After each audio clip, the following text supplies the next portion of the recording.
It was hoped that lunar rocks would help solve that mystery. The Apollo 11 mission in 1969 marked the beginning of direct human exploration on the moon. During 6 missions, 382 kilograms of lunar rock were collected. Transporting all that from far-flung locations on the moon's surface required a lot of power. Apollo 15 finally developed the answer: the Lunar Roving Vehicle. Moving about freely on the moon's surface, this lunar rover could take astronauts farther afield than they could go on foot. However, developing the rover was very much a matter of trial and error. The lunar soil would be very different from Earth's. Engineers had to develop a vehicle that could operate on all kinds of terrain. Weighing just 200 kilograms, but capable of carrying a 500-kilogram load. A supercar that would be used to locate and transport rocks on the surface of the moon. It was a great vehicle. They did a wonderful job in building it, you know, especially for those days. It's hard to believe now. We're talking how long ago? 40 years, 30 years? What are we talking, you know? The last flight in the Apollo program was Apollo 17. On this mission, NASA finally included a scientist astronaut. This was a final chance to investigate on the moon's surface, a gamble that they could discover lunar materials of types never found before. Hey, there is orange soil. Orange! They succeeded far beyond their expectations, finding traces of the moon's dramatically violent past.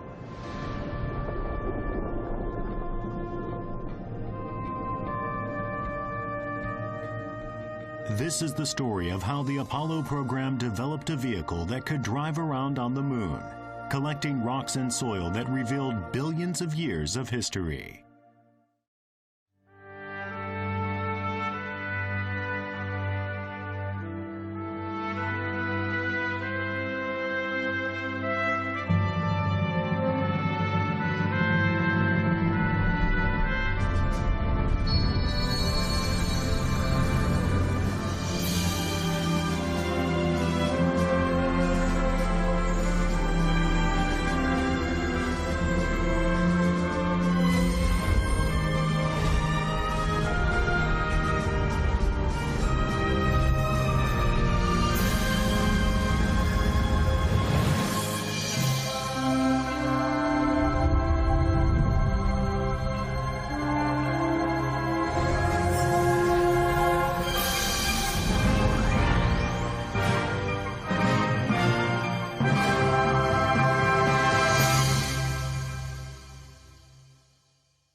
From time immemorial, people have cast longing glances at the moon and wished for a chance to travel there.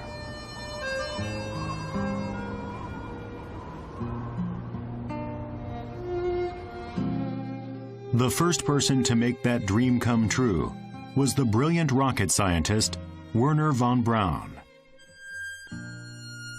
He led the Apollo program, which actually landed men on the moon. A decade before the start of the Apollo program, von Braun's conceptualizations of space development were carried in a magazine. At a time when it wasn't even known if humans could traverse the distance to the moon and back, his blueprints for space development were bold and detailed.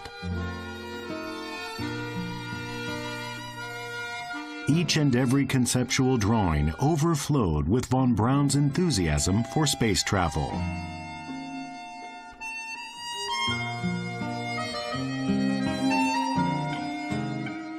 exploration on the moon's surface was also included. A major role was to be played by lunar rovers. They were to function somewhat like the covered wagons that blazed trails through the American West. Clearly, even before space travel began in earnest, a lunar vehicle was conceived of as essential to exploration on the moon's surface.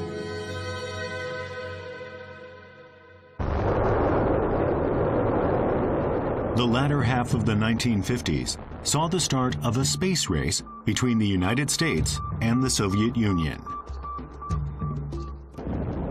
These two superpowers staked their prestige on efforts to launch artificial satellites.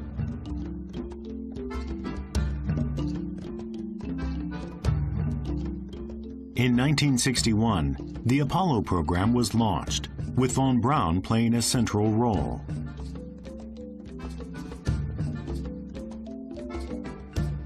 The next year, development of a lunar vehicle began.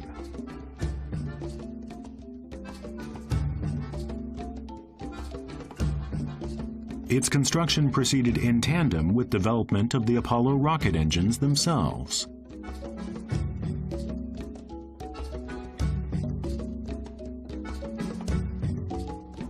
The best regarded prospect from that phase of development has been preserved. The MoLab, or Mobile Laboratory, built in 1964.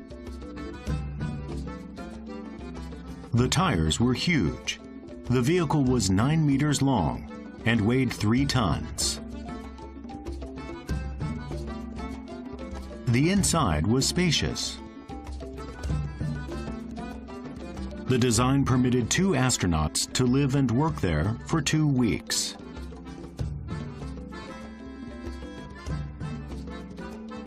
The steering wheel and foot pedals were the same size as in an ordinary passenger vehicle. Development was spearheaded by 2 representatives of America's largest auto manufacturer, Chief Engineer Ferenc Pavliks and team leader Samuel Romano.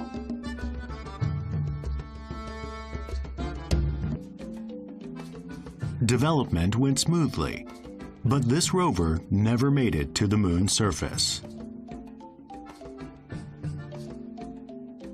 The problem was that massive body. NASA realized that they would need another rocket just for the rover, in addition to the one carrying the astronauts.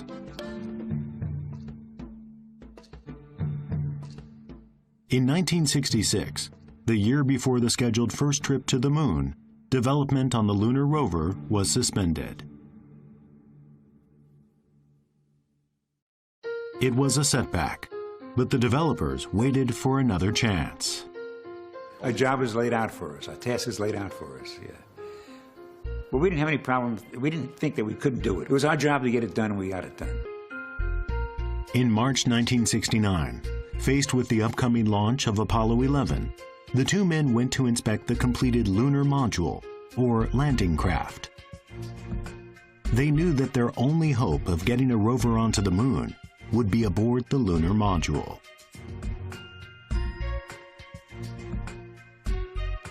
But the lunar module had no space to spare, except for one unused compartment they spotted.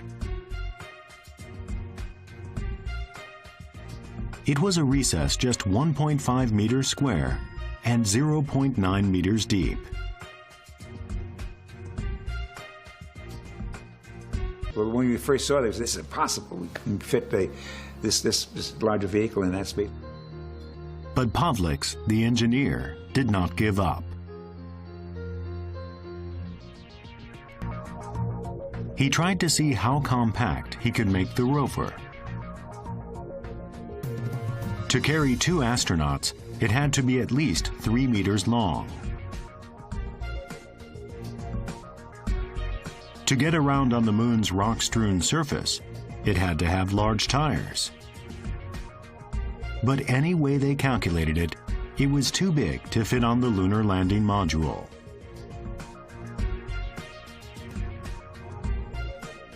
Was there no way to get it onto the lunar module? For 3 months, they experimented with mock-ups.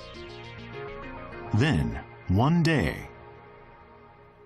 it's usually these ideas come very suddenly, you know. Eureka. what was this sudden inspiration? Pavlix demonstrates with a 1/6 model. Then the seeds must be folded down.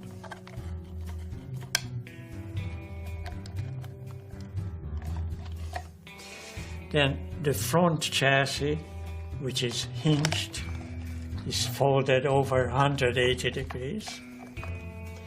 Then the same way, the rear chassis is folded up. Then the wheels are folded in to the 45-degree angle. And then the complete assembly fits into that triangular shaped envelope, which is between 2 legs of the lunar landing module. It was ingenious.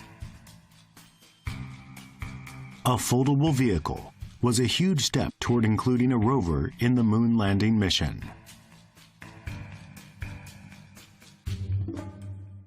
Two weeks before the scheduled launch of Apollo 11, the two men took their model to NASA for a demonstration. When we went to Huntsville, and the engineering people were very excited that, hey, maybe this could work, okay?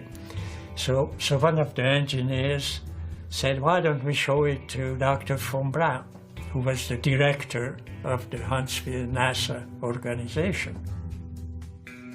Von Braun had the final say on Lunar Rover development. They had to arouse his interest and enthusiasm. Pavlix had an idea how to do that.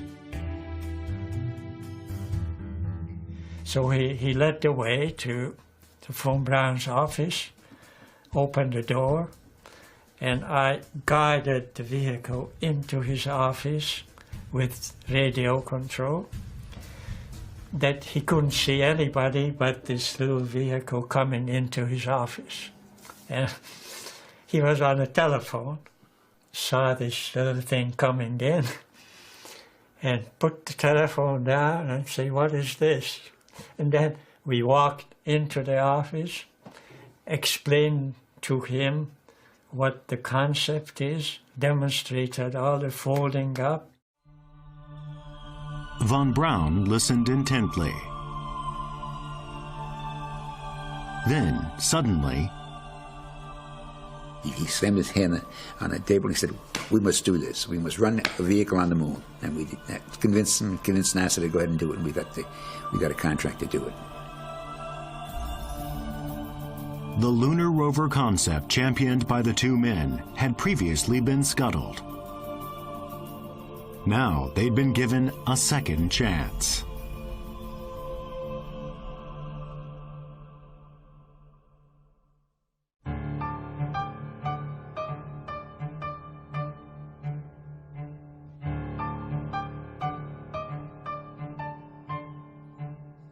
Two weeks later, Apollo 11 was launched. The entire world awaited the moon landing with bated breath.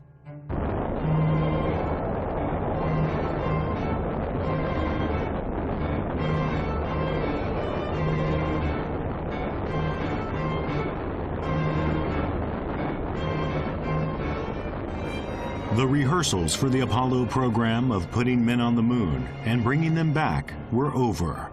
This was the real thing.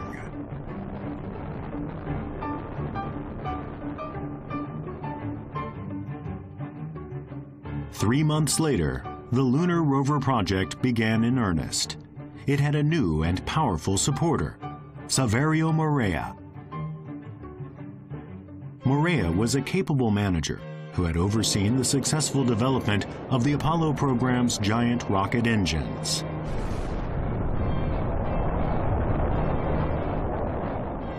all they do to send out the next model car, it takes them like 4 years before they're happy with the design and they can finally put one out on the street that's different. We had to produce flight hardware for astronauts in a totally unknown environment in 17.5 months. Starting with Apollo 11, NASA was planning on about one moon landing every 6 months. Apollo 15 was scheduled to undertake full-scale research on the moon's surface in 1971, just 2 years away. The Lunar Rover would have to be operational for that mission. The contract required development and production within a mere 18 months. This vehicle would be the first ever to run on a surface other than planet Earth's. It was a tough schedule, but they started development by trial and error. The first requirement was the capability to roam freely over the moon's rough terrain.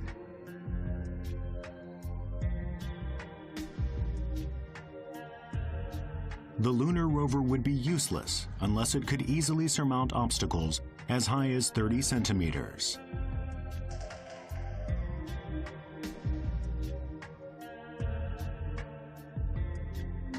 The vehicle utilized technologies that were still unavailable to vehicles on Earth.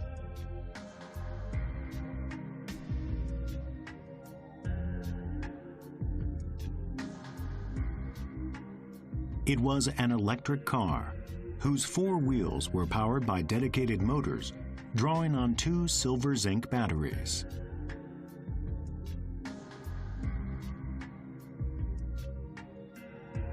The 4 motors put out a combined total of 1 horsepower. That was enough for the moon, whose gravity is only 1/6 that of Earth's. Operation was simplified. The manual controller had steering, acceleration, and braking functions all there at the driver's fingertips. Later, to accommodate the bulkiness of the astronaut spacesuits, the controller was reconfigured to a T-shape, so the driver's hand could rest on it comfortably. The design goal was operational ease. Maneuvering the rover was simple. Tilt the controller forward to start moving. Tilt right, it turns right. Tilt left, it turns left. Pull back to engage the brake. Push the button and pull back to put it in reverse. In test runs, actual astronauts checked out every feature very carefully.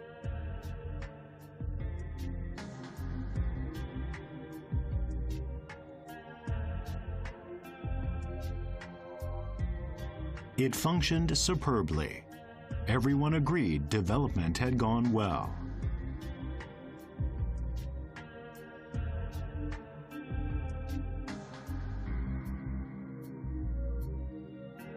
Morea, however, spotted a surprising flaw. Not so much the vehicle itself, but how the man would interact with a vehicle like ours in a 1/6G environment.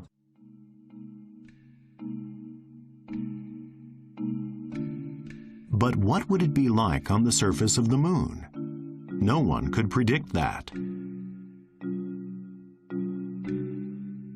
So they tested the rover's seats inside a large airplane, which was flown so as to simulate 1/6 of the Earth's gravity.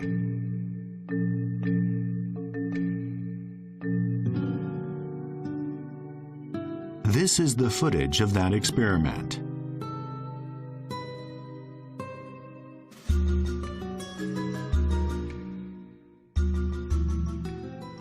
The astronaut flops about and can't get seated. There was no point in having a rover one could not ride. But this problem was solved with a little ingenuity. A 15-centimeter bolt protruding from the floor of the car body.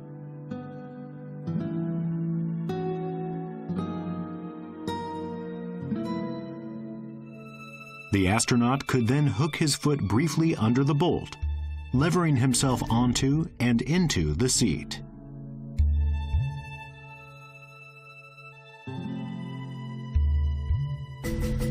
Problem solved.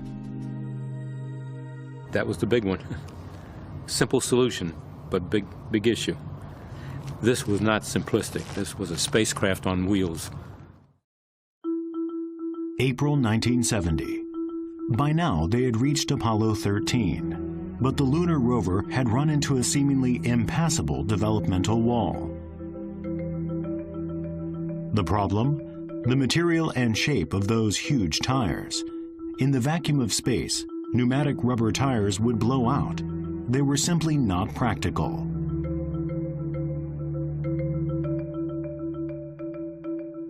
What's more, on the Moon, temperatures in the sun and in the shade can vary by as much as 270 degrees Celsius.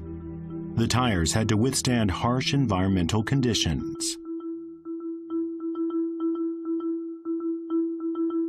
The terrain, scarred from the impact of countless small meteorites, is uneven, full of potholes. But in some places, the soil is finely granulated, like powder. The tires would have to do well on that sort of terrain as well. They needed something strong, resistant to temperature fluctuations. They thought of a material quite unsuitable for terrestrial tires: metal. Should be flexible because it was carrying people, so the ride characteristic had to be such that it cannot be a rigid wheel. So we came up with this idea of making a flexible wheel, making it out of spring material. So they created 10 types of metal wheels or tires and tested each and every type. It had to be lightweight and suited to any terrain. It also had to give a comfortable ride.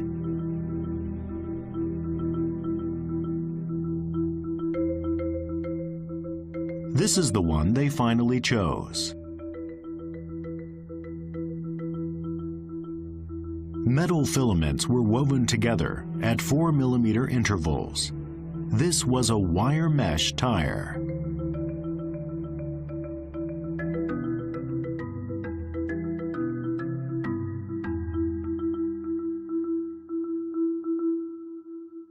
This wheel is a very good simulation of an actual tire. It yields as you press on it, and it returns, and it has enough strength to carry the weight of the vehicle. So it seemed like it, and it can't blow out. Romano's team had overcome their greatest obstacle. Where does a wire mesh tire get its strength and versatility? Kazuya Yoshida, who helped develop the Japanese asteroid explorer Hayabusa, ran some tests. He fabricated two 15-centimeter diameter wire mesh tires and attached them to a small testing unit. A rock was inserted in the test bed to create a 3-centimeter high obstacle. How will the tires perform?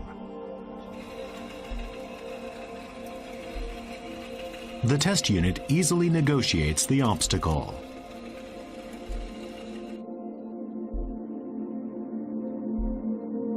When tire meets rock, the tire changes shape to accommodate the rock.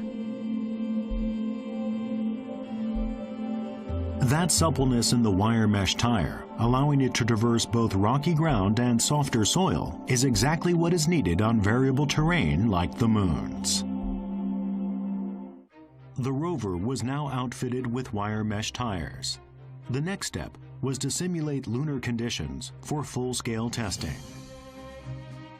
One trick was to have the rover lifted slightly by a crane as it ran, so it would be 1/6 of its real weight, as it would be on the Moon.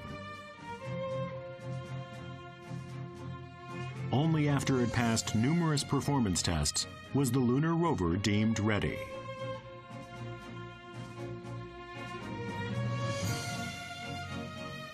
Just 4 months before the scheduled flight of Apollo 15, the Lunar Rover was packed into the side of the landing module.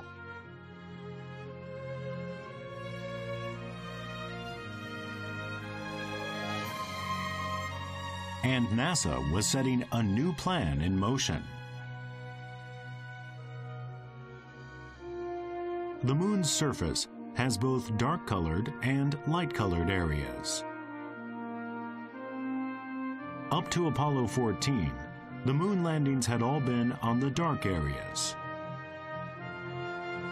They are called seas, and they are flat.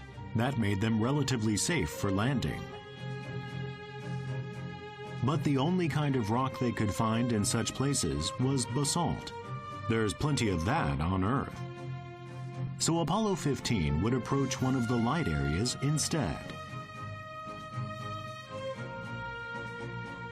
The plan was to set the lunar module down near the edge of a dark sea, and then have astronauts set out in the rover for brighter, higher ground. NASA had not yet obtained any rocks from the Moon's highlands.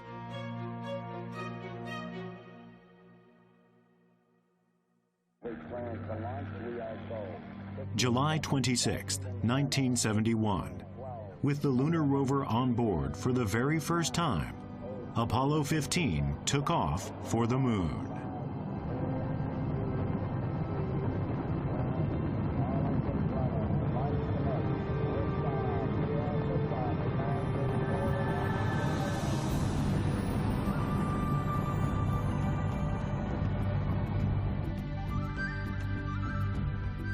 Taking the rover made this an historic flight, one that marked the beginning of true lunar exploration.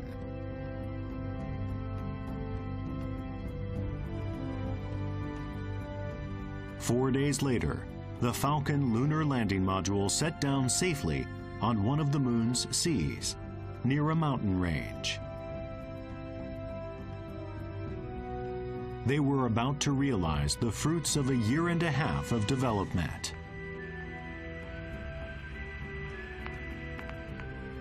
An astronaut held the rope that would release the Lunar Rover from its cargo bay. Back at Mission Control, the two men who had worked so hard to develop the rover held their breath.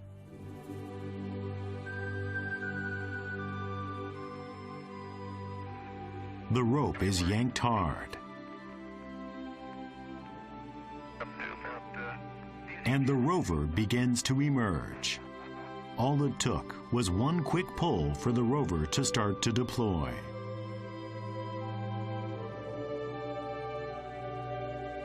In just 5 minutes, there was the Lunar Rover, ready to roll. But then came something unforeseen.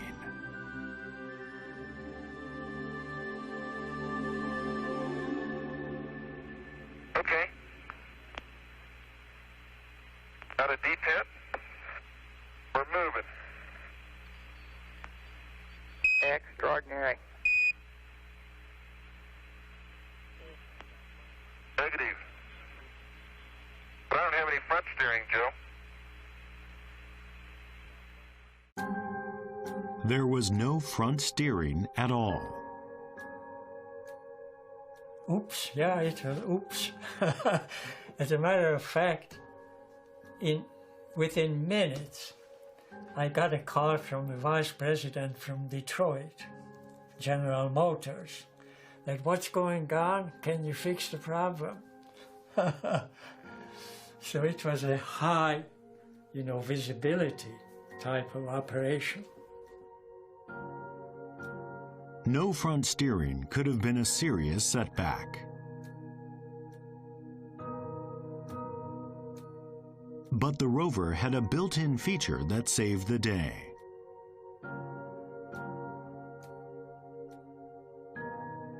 The front and rear wheels actually operated in tandem in a 4-wheel steering system.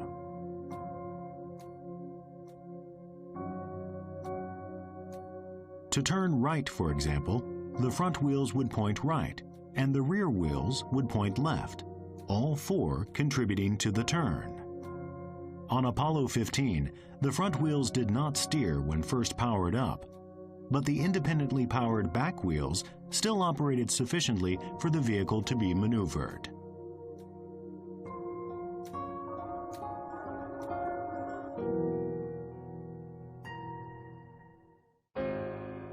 "40 minutes later, the rover was declared ready to explore the moon. Man, this is really a rock and rollin' ride, isn't it? Never been on a ride like this before. Oh boy. I'm glad they got this great suspension system on this thing. Boy. Average speed, 12 kilometers per hour. The two astronauts riding the rover were just ecstatic. Then, suddenly, they realized they could no longer see the lunar module. Since the moon is only 1/4 the size of Earth, traveling 3 kilometers as they had put them beyond the horizon. But that was no cause for alarm. They had built-in technology that gave them distance and angle to the lunar module. The first ever lunar car navigation system. With no fear of getting lost, they were emboldened to go even beyond the sight lines to the lunar module.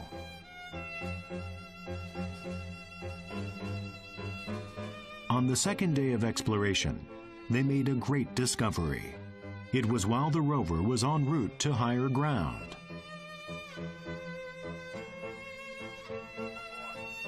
The two explorers were at the edge of a vast crater. Okay, Jimmy, let's go to work. Roger. Look at that. Almost see twinning in there. Guess what we just found? I think we found what we came for. Crystal and rock, huh? Yes, sir. You better believe it. It was a white rock, which they called the Genesis Rock.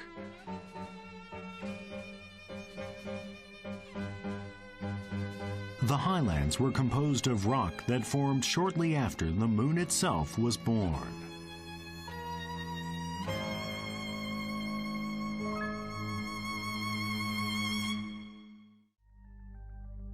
Hitherto, the lunar seas had yielded only black basalt. What Apollo 15 retrieved from the highlands was a white rock called anorthosite. This discovery made it possible to construct a scenario explaining how the moon achieved its current shape and characteristics. 4.6 billion years ago, the solar system had only just taken shape. Right after the Earth itself was born, a body the size of Mars collided with it.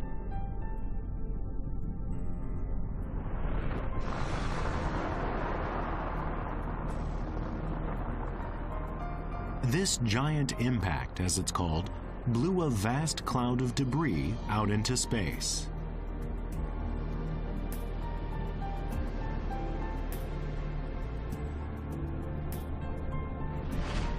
The fragments were gravitationally attracted to each other and fused in a repeated process.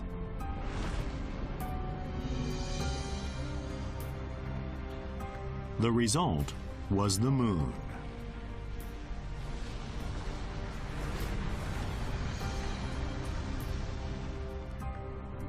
As it took final shape, the moon was covered in magma, molten rock heated by the energy from all those collisions. In time, as the moon cooled, white anorthosite began to crystallize in the interior. With a relatively low specific gravity, the anorthosite gradually moved to the surface, where it formed the moon's crust.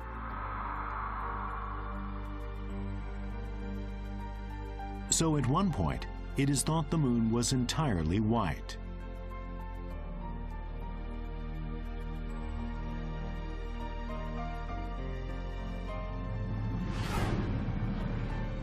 Then, however, the solar system was struck by a vast swarm of meteoroids.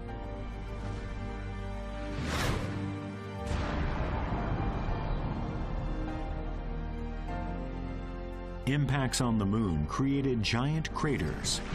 They punctured the crust, through which magma pushed up from the moon's core onto the surface.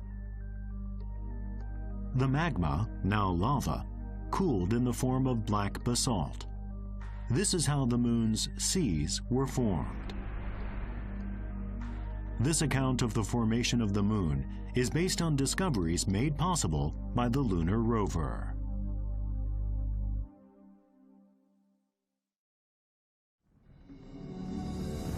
In April 1972, Apollo 16 was launched. On this mission, too, the rover played a major role.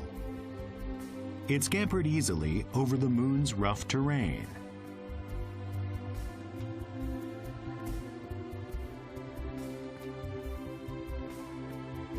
And it covered a total of 27 kilometers, 10 times farther than an astronaut could have walked in the same time period. The Lunar Rover had proved to be indispensable to the Apollo program's moon-based exploration. Suddenly, it was the last Apollo mission. NASA hoped for a spectacular new discovery. The objective was a gorge, cut into steep mountains.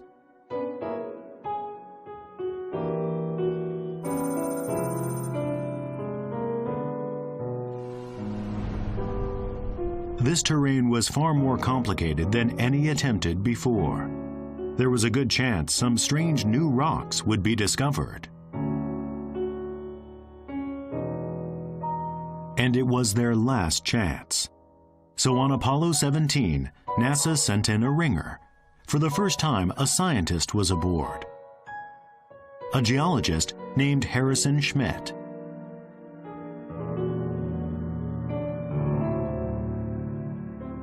Nowadays, more astronauts than ever before have professional backgrounds in science and engineering. Their expertise is valued for conducting experiments in space.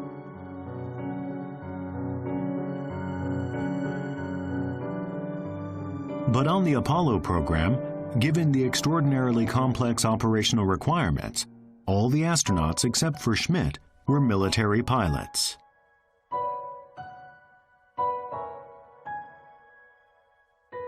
Schmitt had been fascinated by space since childhood, but he became a geologist. His chance to venture into space came when he was 29 years old. It was on very short notice. The NASA and the National Academy of Sciences asked for volunteers for scientists to become astronauts in November of 1964. And I thought for about 10 seconds and decided that I would regret not volunteering, and so I volunteered. Schmitt had never piloted anything more complex than an automobile, but NASA drummed new operational skills into him.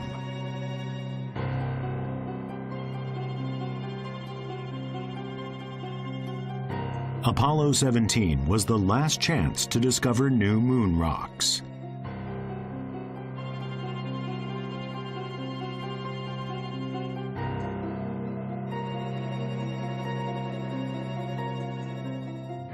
Capitalizing on that chance was up to Schmitt.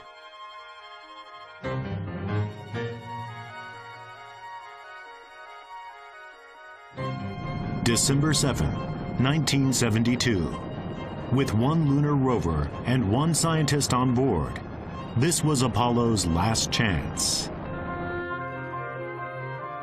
Schmitt was given the responsibility of piloting the lunar landing module.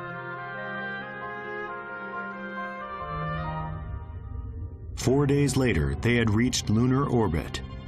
the lunar module separated from the command module and began its descent to the surface.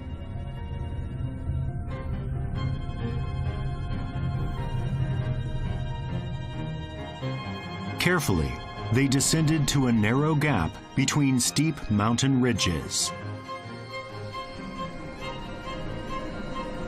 In the end, Schmidt and his crewmates made a successful landing.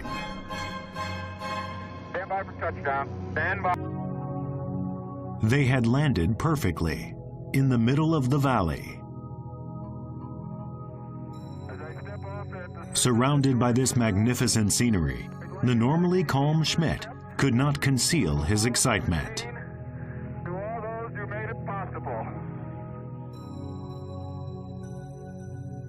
Really would be great to go to this valley, this deep mountain valley. It's deeper than the Grand Canyon of the Colorado. I mean, it was a very deep valley. It was splitting the ring of mountains around this large basin called Serenitatis. And it had these young volcanics. It had a lot of a very attractive thing. Schmidt and another astronaut boarded the rover right away and set off to investigate.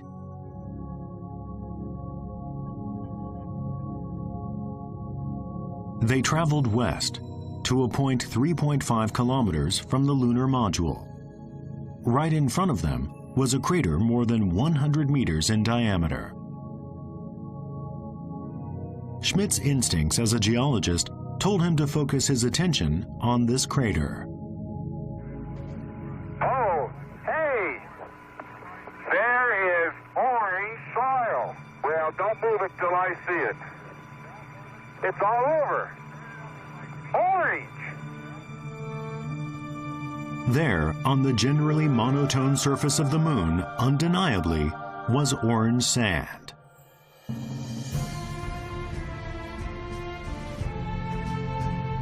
This was a discovery that contradicted all the conventional wisdom. It was so unusual and so colorful compared to what you normally are seeing on the moon. We were certainly excited about it. And I think everybody in Mission Control was excited about it too, because it was so unexpected. The geologists in Mission Control could not conceal their enthusiasm either. Until then, there had been no indication that there had ever been volcanic activity on the moon.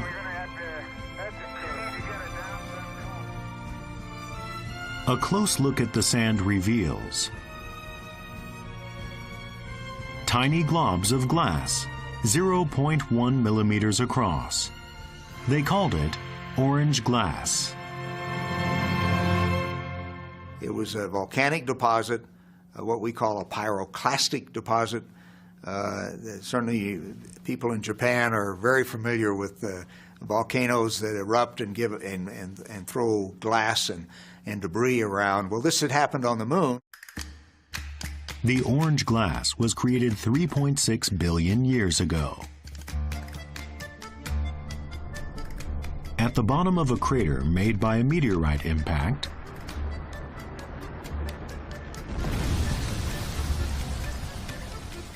magma spewed forth from the moon's core.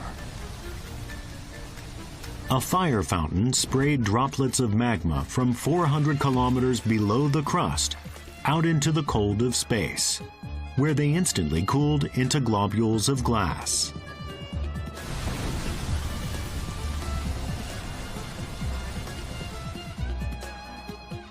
Schmidt and his colleagues had discovered irrefutable evidence of volcanic activity on the moon.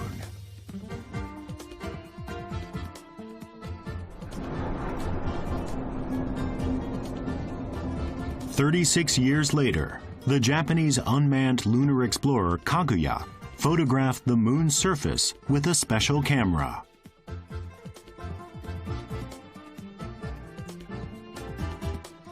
It identified more than 40 locations on the moon where there was sand with the same composition as the orange glass. This confirmed that the moon, like Earth, had seen a great deal of volcanic activity.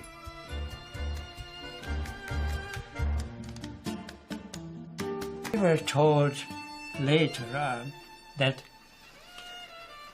without the rover, NASA or the government would have cancelled the last 3 or at least 2 Apollo flights.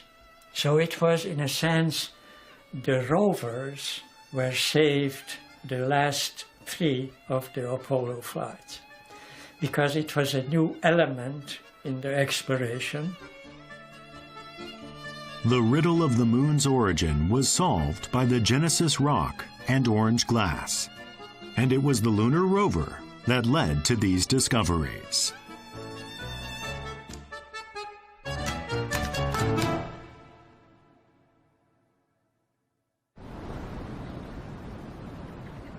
It's been 40 years since the end of the Apollo program. But research is still being done on the rocks brought back from the moon.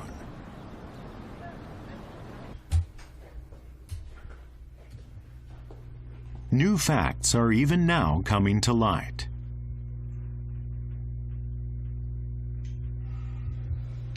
Alberto Saal is an associate professor of geological sciences at Brown University in the U.S. He's using Earth's latest technology to study the moon's orange glass.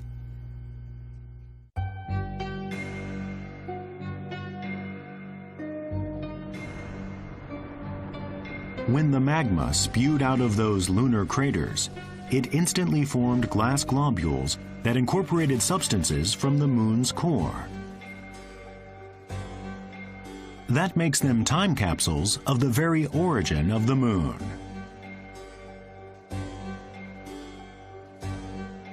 Analysis yielded unanticipated results.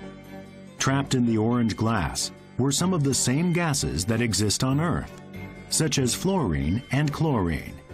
This supported the theory that the moon came from the Earth. Another completely unanticipated substance was found: water.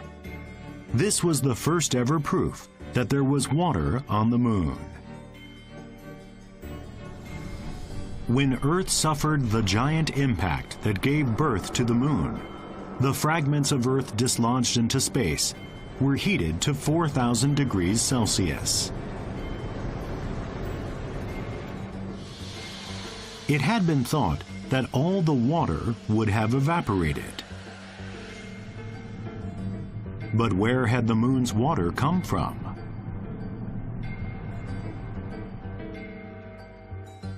Currently, the world's only isotope microscope is being used to analyze the moon rocks to solve that very riddle.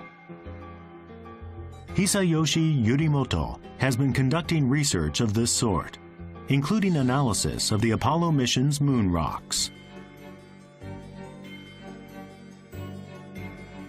That includes measurements of deuterium, a hydrogen isotope.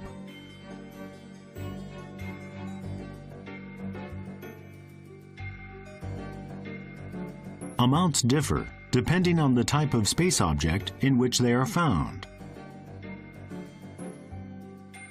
The water in the moon rocks contains from 0.02 to 0.03% deuterium. Comparable amounts of deuterium are found in another well-known type of space object: comets. In the solar system of 4 billion years ago, there were many more comets than there are now passing through. Yurimoto believes that the moon was showered with a huge quantity of comet ice in that era, when the comets passed too close to the sun. At that time, it recouped some of the water lost after the event of the giant impact. Since the Apollo missions, no one has walked on the moon. But plans are underway now for new moonwalks. In 2009, the U.S. launched the Lunar Reconnaissance Orbiter, or LRO. It is parked in lunar orbit 21 kilometers above the moon, from which it photographs the surface. This is an effort to compile detailed information for the next people who attempt to conduct investigations on the moon's surface. This is one of the images captured by the LRO.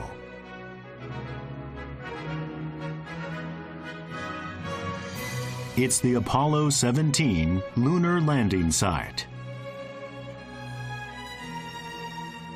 Those spidery lines mark where the Lunar Rover scudded across the moon's surface. Their tracks remain even now. At the end of one of those tracks, a lunar roving vehicle, no longer roving. The rover was a major player in moon explorations of an earlier era. Now it sits there patiently, waiting to greet new explorers from Earth.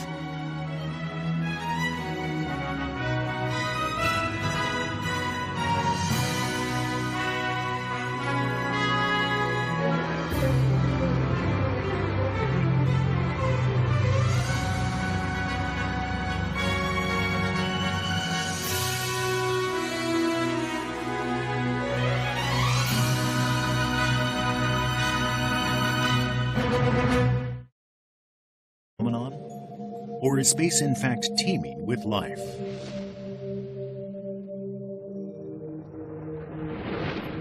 For answers, scientists are placing great hopes on one of the moons of a planet far, far away.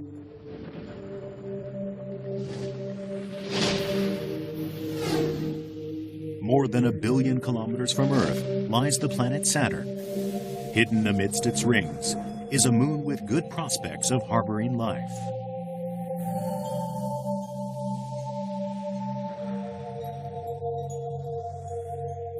Here's a backlit view of Saturn. Beyond its familiar set of rings is an outer ring that is thinner and fainter. The E-ring, discovered in 1967. The bluish-white E-ring includes one extremely significant body circling Saturn.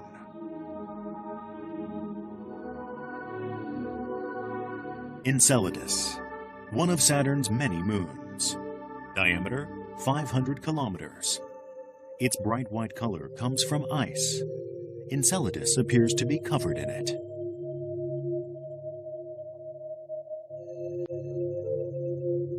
This image of Enceladus was taken by the Voyager 2 spacecraft in the 1980s.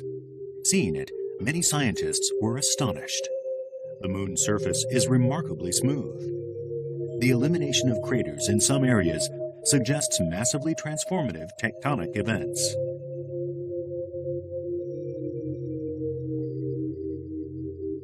Could it be that whatever is happening on Enceladus has something to do with the E-ring? As we shall see, the very human desire to solve this riddle leads us to place great hopes on the existence of extraterrestrial life.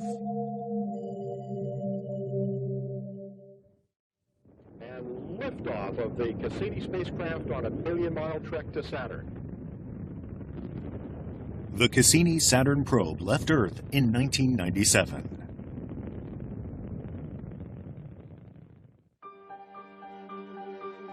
Its primary mission, to examine the relationship between Enceladus and the E-ring.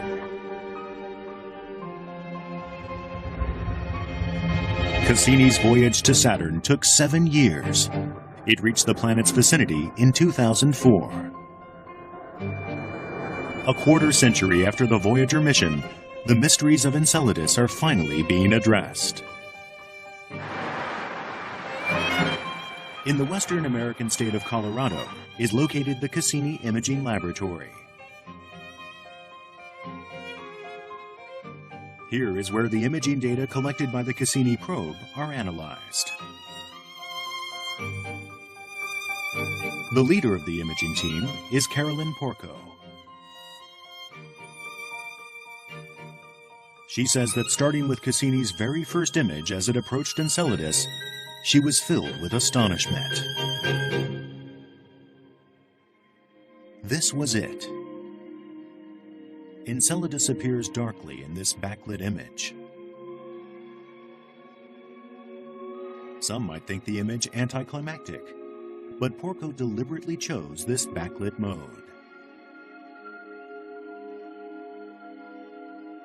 Some suggestions were that there might actually be geysers. There might be little volcanic kind of geysers coming off the surface of Enceladus, spewing tiny ice particles into orbit around Saturn and forming the E-ring. We, in fact, had planned our sequences of images to include observations where we're looking in the direction of the sun, so that if there was a plume of very tiny particles, we would be able to see it. Here's an example of backlighting using a humidifier. We create a fine mist, normally invisible. But if we then shine a light on it from behind, the mist becomes clearly visible. This backlit effect was precisely what Porco had intended.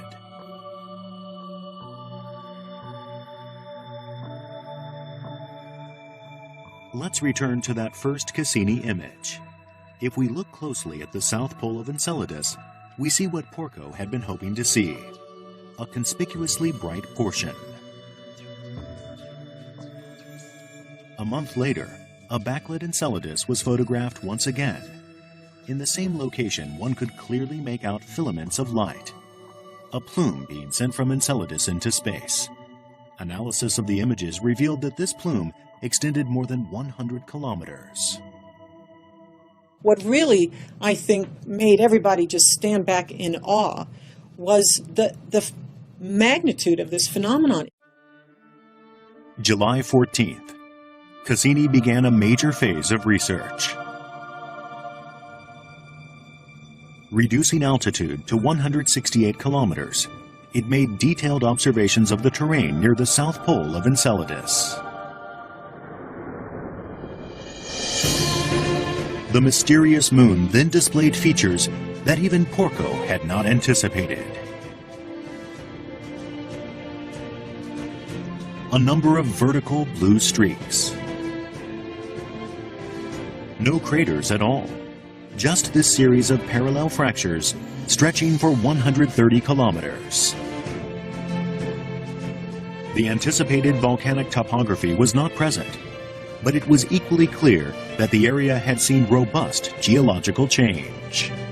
It looks totally different, unique. Not only did the imaging team get this incredible look at this region that no one had ever really seen before, which is the south pole of Enceladus, and not only did we find that it was geologically unique, it was characterized by this set of fractures and was crater-free, very bright.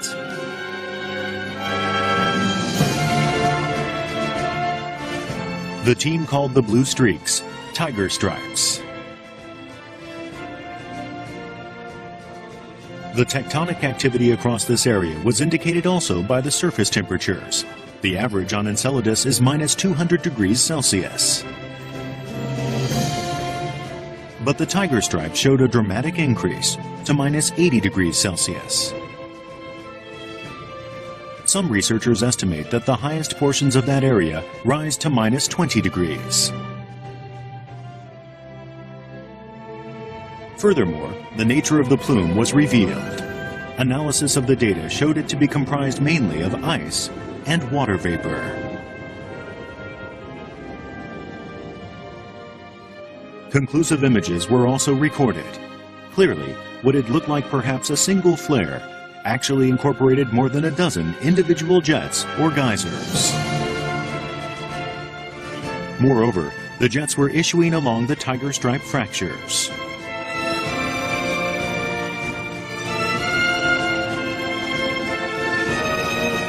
And the material they released into space has been forming one of Saturn's rings.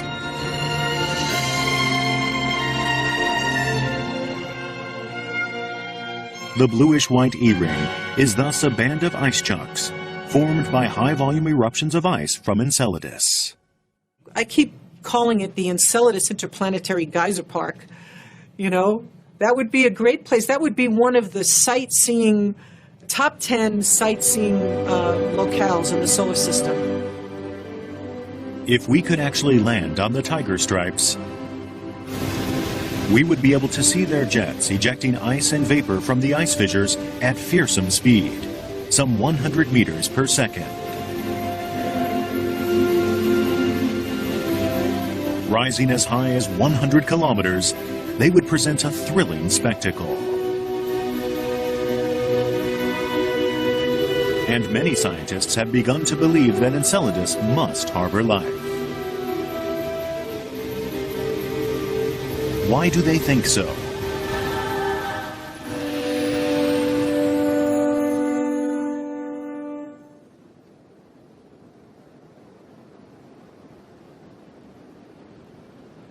The Austrian Alps have an elevation exceeding 3,000 meters. Near their summits lie glaciers. One scientist thinks that this area bears a striking resemblance to the tiger stripes of Enceladus.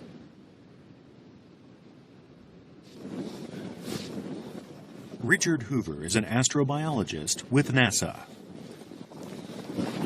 This is a world of extreme cold, minus 15 degrees Celsius, even in daytime. An ice cave provides entry to the inside of a glacier.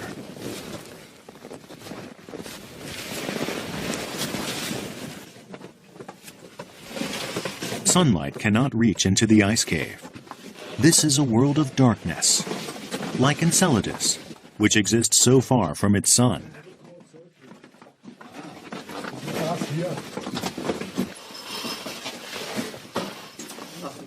10 minutes into the ice.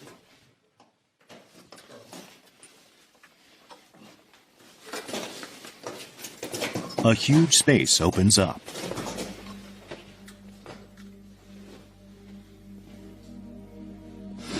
It's incredible. Fantastic.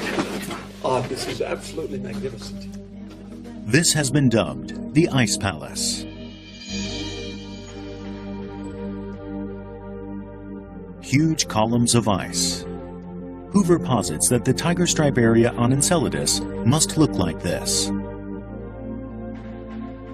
These spectacular ice stalactites hanging down from the surface and from the walls, these kinds of formations may actually be occurring in the tiger stripes of Enceladus also, where the ice crystals are forming and then under the gravitational field falling inward toward the center within the crevasses of these magnificent tiger stripes.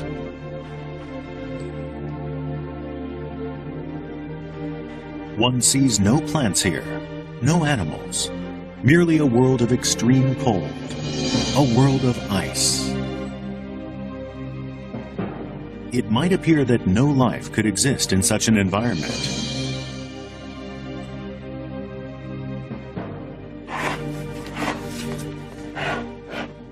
But Hoover thinks differently. He extracts an ice core and carefully bags it. The ice he brought back from the Ice Palace is melted in its hermetically sealed bag and then analyzed. First step, microscopic examination. Nice motility. Wonderful. Blinking right here. This is a bacteria swimming. You see? Yeah. Microorganisms living in a world of ice. Here too, nothing but ice, it had seemed. Yet there was life.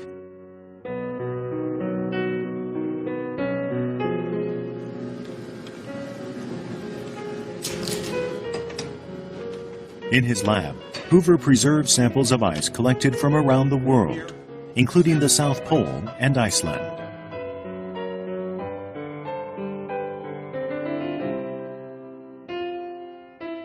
He has found microorganisms in all of these samples. This image conveys the fantastic capabilities of these microbes. The white images are microorganisms. The black background is the water. The membranes covering these creatures' cells is made of material that protects them from freezing. Rather than freezing themselves, they melt the surrounding ice. It has been confirmed that there are certain forms of life capable of existing in a minus 40 degrees Celsius environment. I believe it is very possible that there could be life in the tiger stripes of Enceladus. They're much hotter than what anyone believed possible, and we now know that microorganisms live in glacial ice all over the planet Earth. Therefore, there could be microorganisms alive and thriving in the tiger stripes of Enceladus. Considering the sheer tenacity of life, it could well exist on Enceladus too. Of that, Hoover is convinced.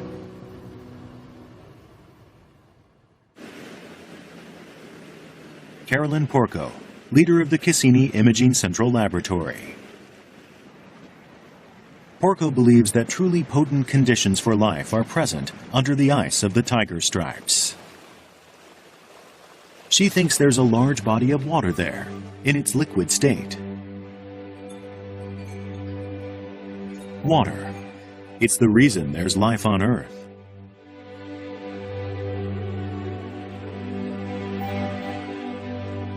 Across our globe, all sorts of life forms use water in all sorts of ways. Porco is convinced a huge amount of water lies under the tiger stripes.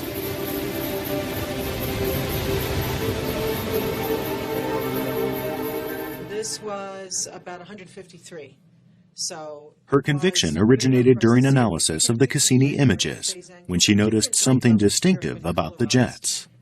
And that's why it's clear here. You could see the extent of it, how big it is. What we're seeing in these images of the jets, those are tiny ice particles, and we see so much of the solids compared to the vapor that is detected by the other instruments that the most plausible way to get that is from saying that the material starts out as a liquid, and the liquid droplets eventually freeze and become the particles that we see. Measurements show the diameter of the particles to be less than 1/100th of a millimeter. If these geysers were shooting out only broken up bits of surface ice, it is difficult to explain how so many particles could become so small. But if it was water that was gushing up, freezing after the spray had become droplets, then that would explain the large quantity of ice particles. But Saturn, around which Enceladus revolves, is 1.4 billion kilometers from the Sun. That's 10 times farther away than Earth. That's why the surface temperature of Enceladus averages minus 200 degrees Celsius. Any water on it would freeze, becoming ice. On this moon of ice, how could a large body of water exist in a liquid state?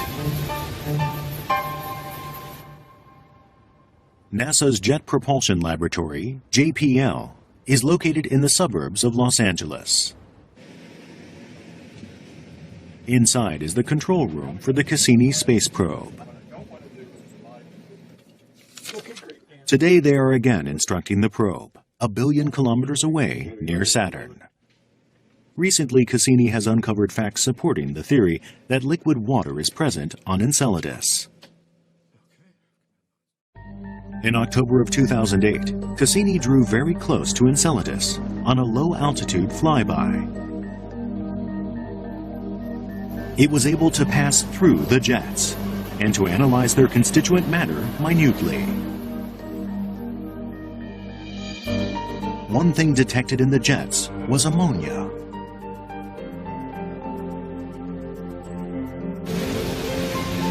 If ammonia is dissolved in water, it permits the water to maintain its liquid state, even in temperatures as low as minus 97 degrees Celsius. In other words, it functions like antifreeze.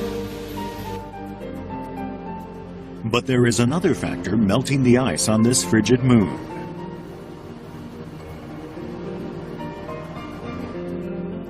The movements of another of Saturn's moons, Dione.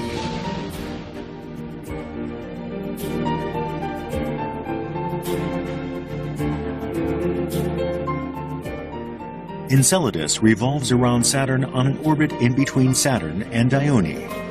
Enceladus completes one orbit every 33 hours. It takes Dione exactly twice as long, 66 hours, to complete its own circuit. As a result, once every 66 hours, Saturn, Enceladus, and Dione are all lined up. Subjected to the gravitational pulls of both these bodies, the spherical shape of Enceladus is distorted into an ellipsoid. Then, as the alignment breaks up, Enceladus reverts to a sphere.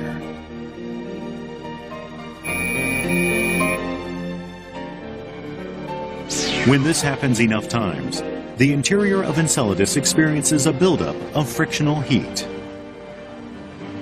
That melts some of the ice in the crust. It turns into liquid water. The hypothesis is that then, as the surrounding ice fractures, the water gushes out in jets. Maybe a body of liquid under the surface of Enceladus. So the jets are an indication to us, actually, that we have on Enceladus a place where life might have gotten started. An ocean under the ice of Enceladus, nurturing diverse forms of life. That's the vision of another scientist as well. Yasuhito Sekine is a scientist at the University of Tokyo. He believes that the warm environment of this ocean under the ice serves as a cradle of life. エンケルダスが土星からの重力の影響を受けて歪むわけです。で、その歪んだのがですね、氷の近くだけじゃなくて海の下の岩盤までおそらく歪んでて、そこで歪むことによって熱が発生すると。Such gravitational distortions have huge consequences. Sekine believes that not just the icy crust, but the underlying rock is affected as well, producing frictional heat.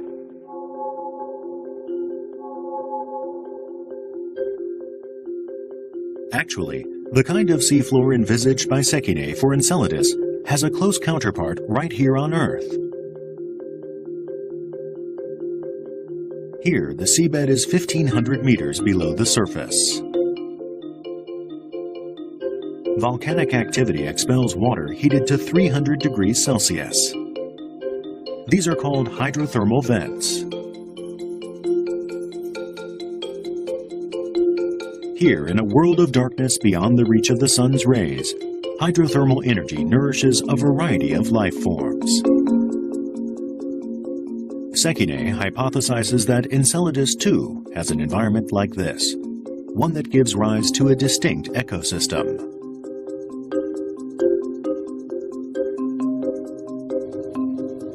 In 2009, Cassini observation data were announced, data that apparently supported Sekine's hypothesis. An article in the science journal Nature detailed the elements composing the jets of Enceladus. This graph compares the constituents of comets, which are thought to contain the ingredients of planets, with the constituents of the jets of Enceladus. The amounts of methane, ammonia, and other constituents are similar. The article also pointed to the possibility of a constituent unique to Enceladus: molecular nitrogen. Sekine believed that the presence of this molecular nitrogen proved the presence of hydrothermal vents. 窒素というのはもともとエンケルダスの作った材料物質にはということが分かっています。実際どういう条件でその窒素が生まれているのかということを調べるっていうことは、それはすなわちそのエンケルダスの中の海の環境を特定することができると。With help from the Japan Agency for Marine Earth Science and Technology, Sekine experiments to see how Enceladus might produce molecular nitrogen. He's already replicated the composition of the jets. Basically, water, carbon dioxide, and ammonia. Those ingredients are then mixed with a common mineral, olivine, to see what the reaction will be.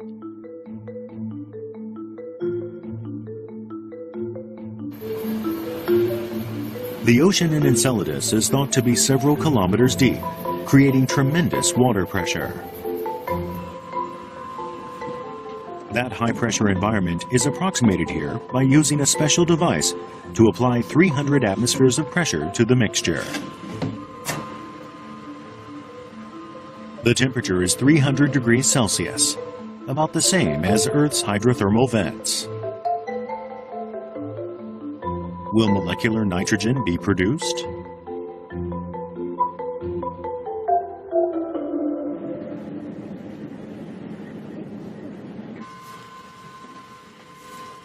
It's been a week since the experiment started.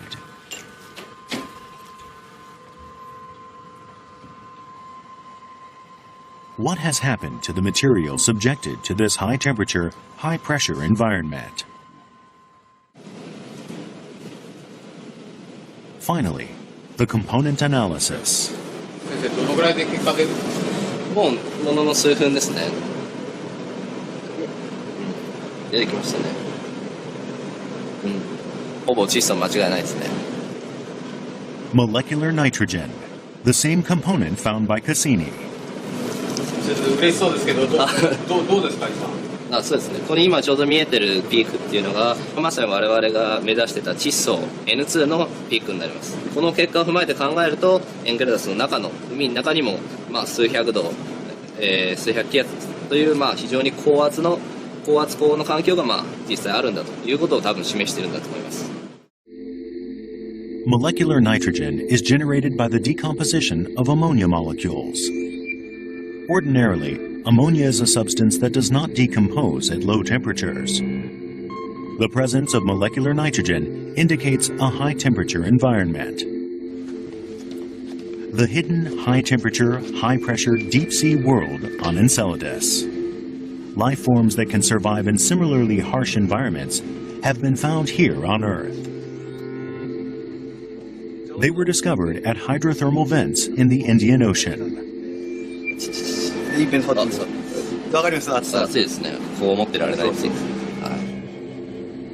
can survive in temperatures reaching as high as 122 degrees Celsius.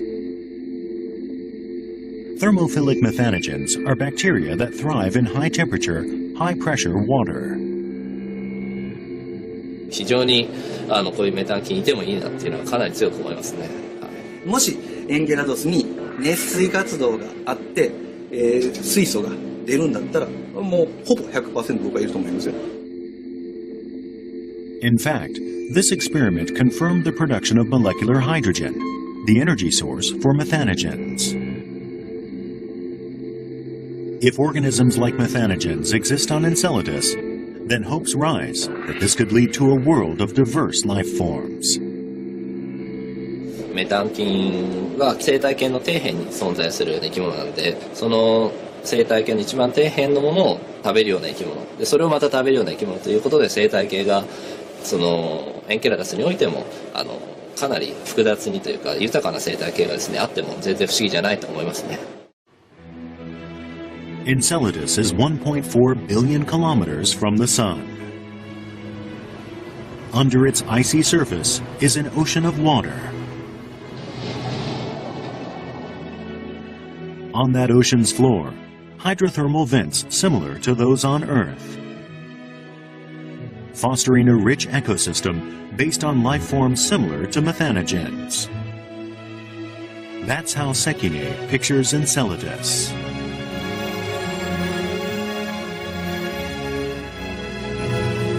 The clue was provided by the jets of Enceladus.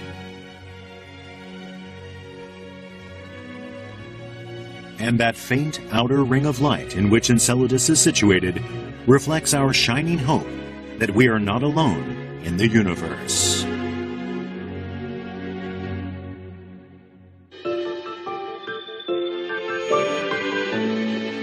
太陽系の外の地球から20光年のところに地球のように生物が住める環境を備えている可能性がある新たな惑星を発見したとアメリカの研究グループが発表しました。That was October 2010. This stunning news of an Earth-like planet that might be able to sustain life reverberated around the world.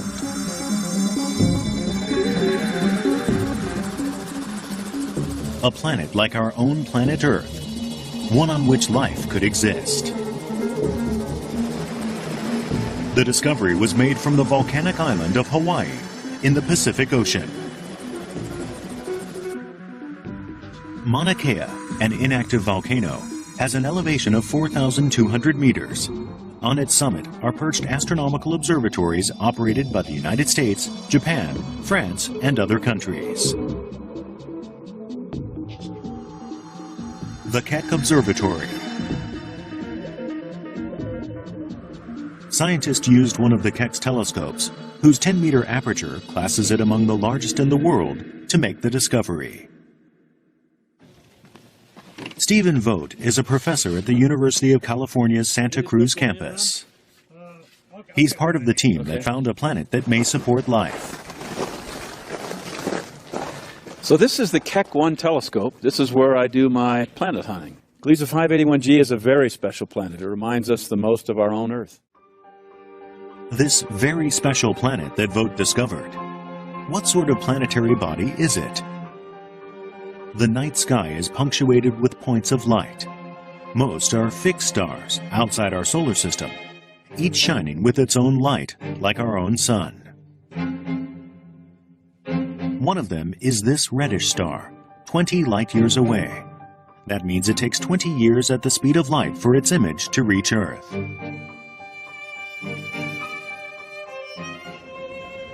It's only about 1/3 the size of our own sun.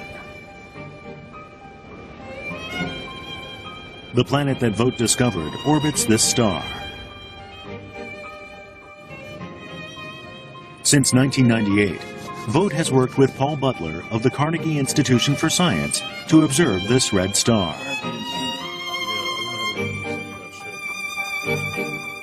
The discovery of a life-supporting planet orbiting this star resulted from more than a decade of scientific observations.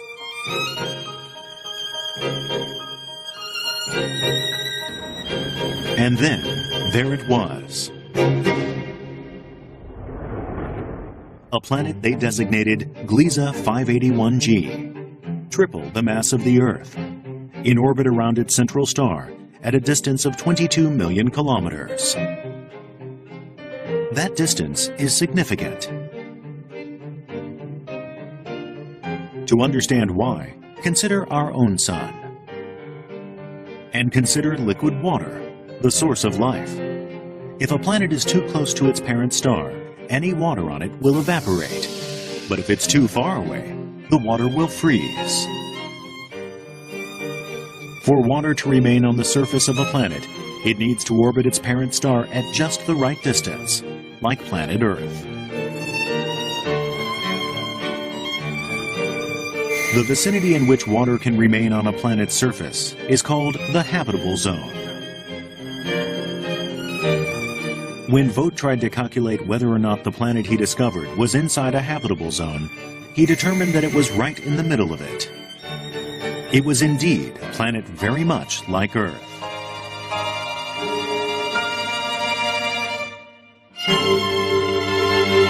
So the feeling of finding the first known planet that could support liquid water it's a great feeling. I mean, it was very exciting. We've been trying to do this for 15 years, so this is, for us, this is the end of a long journey in that respect.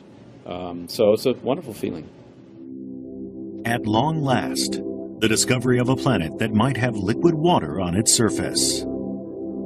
However, even with present observation technologies, the best we can do is to estimate the planet's mass and location. The presence of liquid water on the surface cannot be confirmed by direct observation.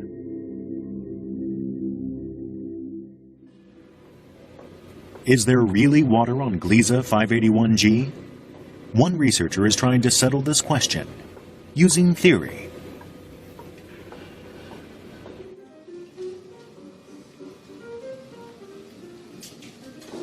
Professor Shigeru Ida of the Tokyo Institute of Technology is using computer simulations to study planet formation.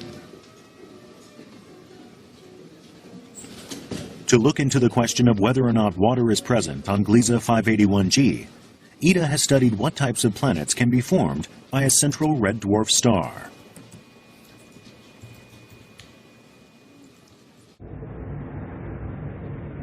Planets originate from clouds of cosmic dust and gas that group around a central star at the time of its own birth.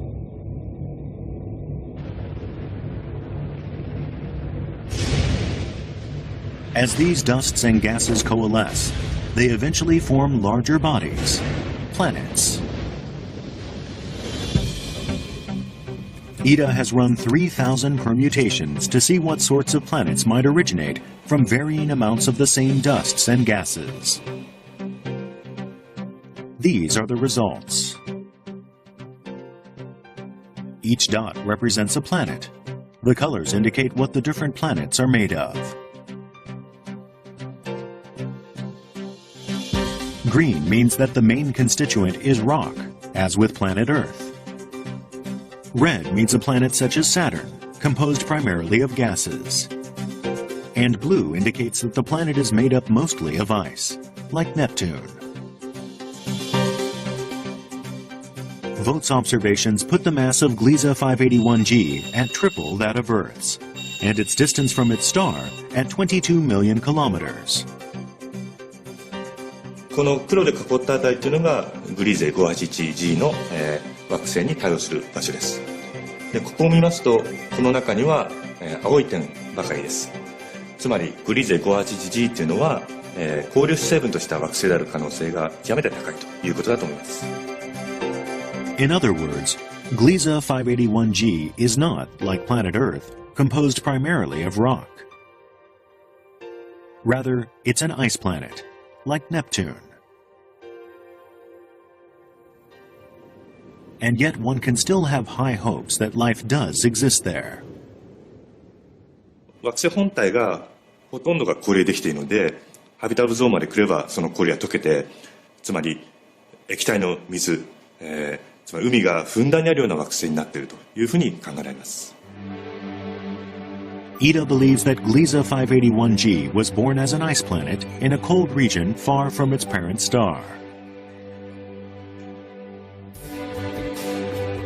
In the course of tens of thousands of revolutions, it gradually drew closer, winding up in the middle of the habitable zone. The result was that the surface ice melted, becoming liquid water, creating an ocean planet.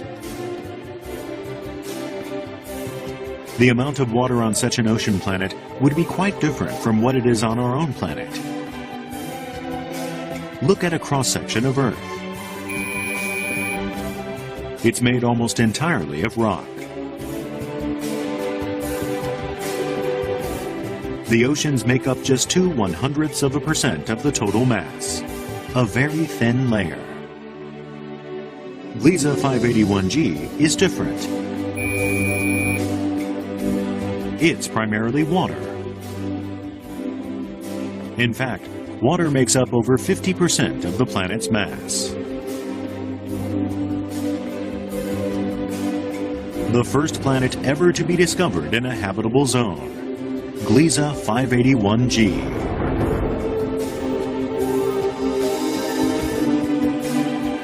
With a high probability of maintaining vast amounts of liquid water. Oceans bathed in the sunset-like glow of its red star.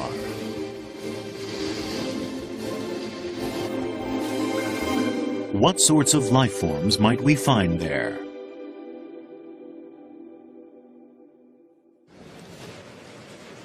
What does a biologist have to say about life on Gliese 581g, an exoplanet outside our solar system? Takeshi Naganuma. He studies life forms in extreme environments like volcanoes and deserts. Given the persistence of life in such extremely adverse circumstances on Earth, he thinks extraterrestrial life must also exist. グリーゼ 581g という惑星に生命が存在し得ると聞いた瞬間から、もう僕の頭の中にはそこの星の生物生き物がぐるぐるぐるぐる飛び交ってますね。こういった惑星が見つかったら、そこの惑星の生命を考えるのは当たり前でしょ。これ生物学者の本能ですよ。1 month after the announcement about Gliese 581G, Naganuma is paying a visit to Ida. Naganuma is hoping to learn more about the environment on Gliese 581G, so that he can consider the question of life on that planet more deeply.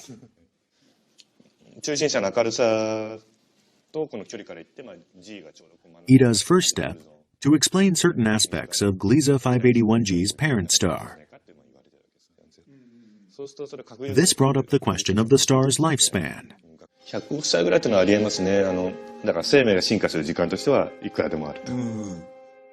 Indeed, 10 billion years would be more than double the age of our own sun, which is only 4.6 billion years old.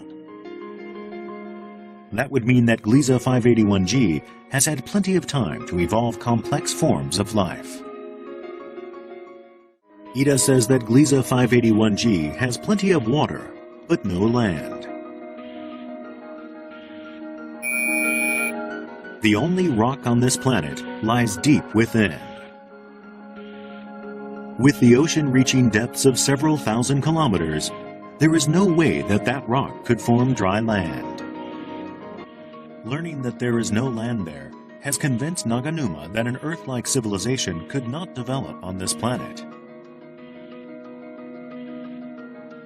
But the ocean would still be teeming with life, he says.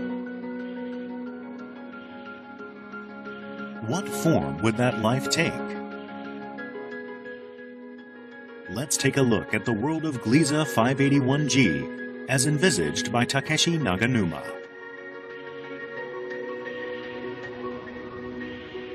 A vast ocean, no boundaries in sight. Within it, life. What are these? Creatures of Gliese 581G.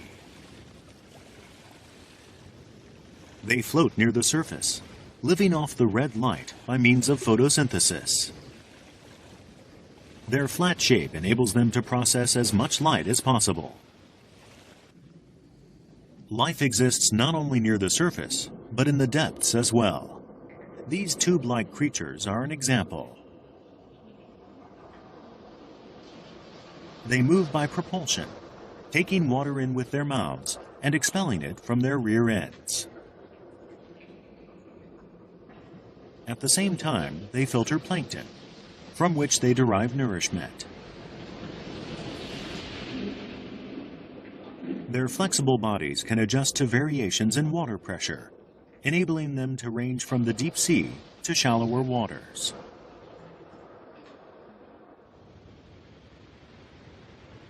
And there would be an unexpected place where life could develop as well.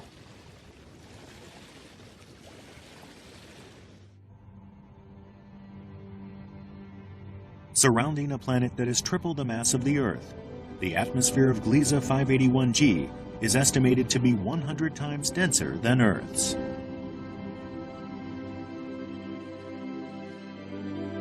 Naganuma points out that such a thick atmosphere would, in a sense, approximate a liquid, constituting a medium through which creatures could easily float. So airborne creatures might emerge as well. Naganuma calls this particular extraterrestrial life form ball shoots. 3 eyes and a large brain.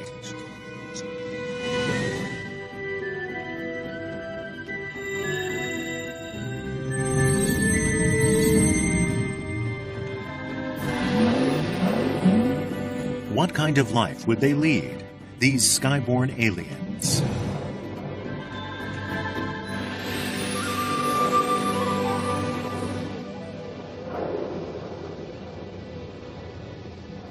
This is the Gliese 581G sky, and the life forms that dwell in it, as conceptualized by Naganuma. These ball shoots, short for balloon parachutes, produce methane and other light gases internally. By regulating the amount, they glide through the sky like hot air balloons above planet Earth. or by expanding their bodies into the shape of an umbrella and then a parasol. They end their buoyancy and descend slowly like parachutes. They negotiate the skies at will, using their large brains and skillful bodies. But eyesight development helps evolve a totally different creature as well. One that puts its superior eyesight to savage use.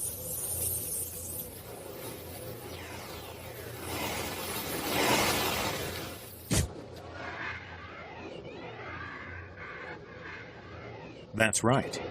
These new glider creatures are carnivores. When they spot prey, they go into a power dive and spear their victim with their sharp jaws.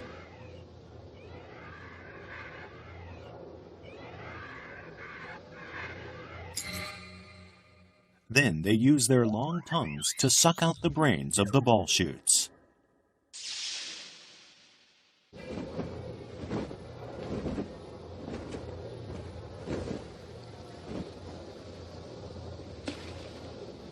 A plausible view of life and death on Gliese 581G, whose long-lived son has given it time to evolve diverse life forms.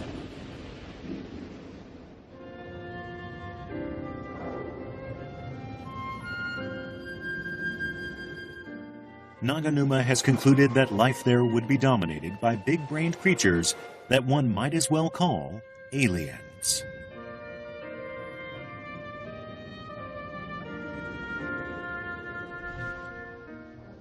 とても賑やかな世界だと思いますよ。空にたくさんの生き物が浮いたり飛んでたりする、すごく賑やかな世界。僕はそんな惑星だと思います。いやー、そういう賑やかな空の下に行ってみたいですね。The universe is teeming with life. That's a premise that scientists are busy turning into a conviction. Stephen Vogt, a co-discoverer of Gliese 581G, is himself setting forth on a new cosmic front. So this is the part of the automated planet finder. Vogt has developed a device to search for planets like Gliese 581G automatically. You enter in the location of the fixed star near which you want to search for planets, and then it conducts the survey for you automatically. It's being installed at the University of California's Lick Observatory. The fixed star around which Gliese 581G revolves is a red dwarf star. Such stars make up nearly 80% of the Milky Way.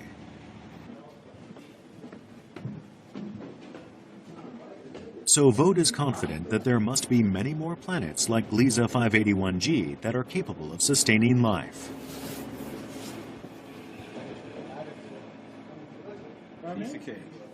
So my expectations for the APF are that we will find many Earth-like or Earth-sized planets capable of supporting life as we know it. There's probably tens of billions of such planets in our galaxy, and so we hope to find the nearest ones with this facility.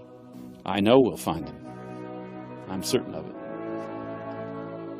The universe is teeming with life. Someday that will be proved by scientific observation. Vogt's passion will not permit him to abandon that quest.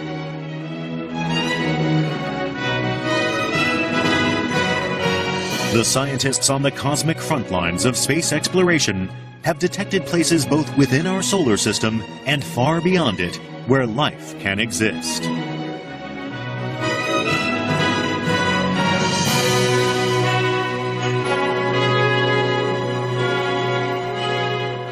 In space, worlds unfold beyond our wildest imaginings.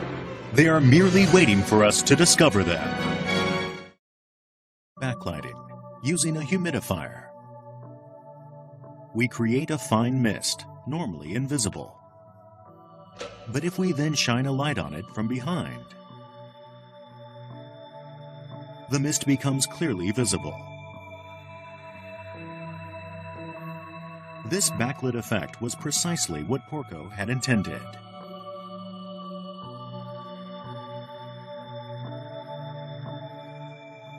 Let's return to that first Cassini image.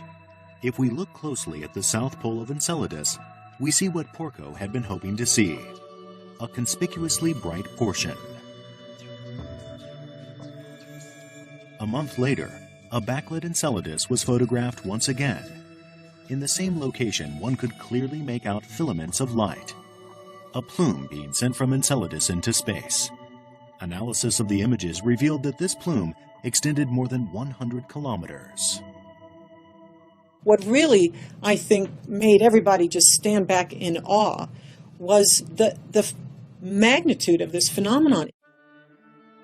July 14th, Cassini began a major phase of research.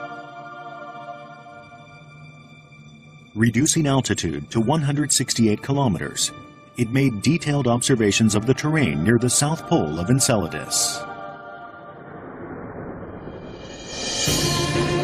The mysterious moon then displayed features that even Porco had not anticipated. A number of vertical blue streaks. No craters at all, just this series of parallel fractures stretching for 130 kilometers. The anticipated volcanic topography was not present, but it was equally clear that the area had seen robust geological change. It looks totally different, unique. Not only did the imaging team get this incredible look at this region that no one had ever really seen before, which is the south pole of Enceladus, and not only did we find that it was geologically unique, was characterized by this set of fractures, and was crater-free, very bright.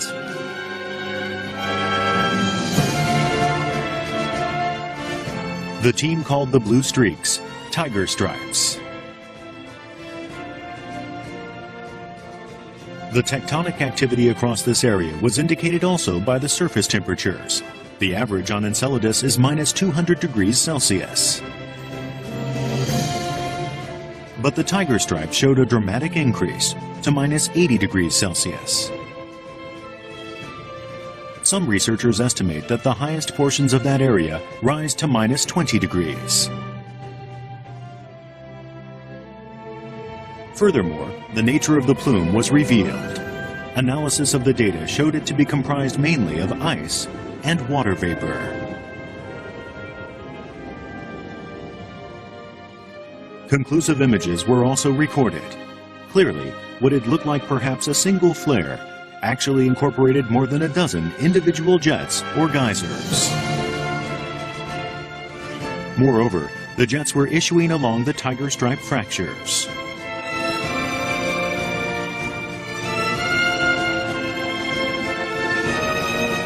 And the material they released into space has been forming one of Saturn's rings.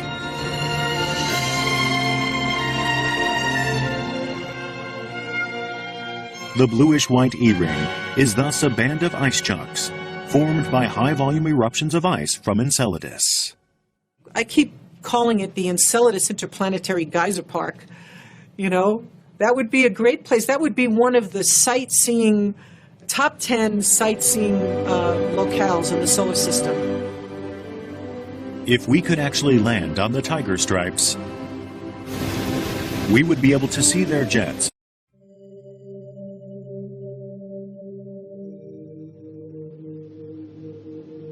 Is our existence in this universe an isolated phenomenon? Or is space in fact teeming with life?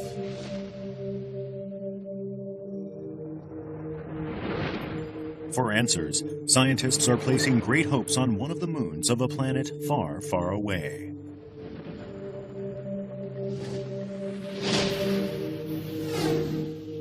More than 1 billion kilometers from Earth lies the planet Saturn. Hidden amidst its rings is a moon with good prospects of harboring life.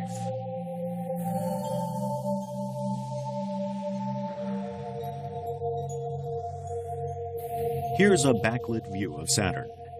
Beyond its familiar set of rings is an outer ring that is thinner and fainter. The E-ring, discovered in 1967. The bluish-white E-ring includes one extremely significant body circling Saturn.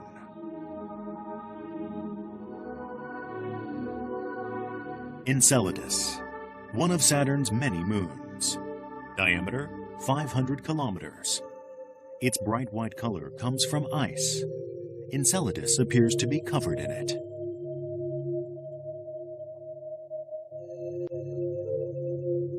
This image of Enceladus was taken by the Voyager 2 spacecraft in the 1980s.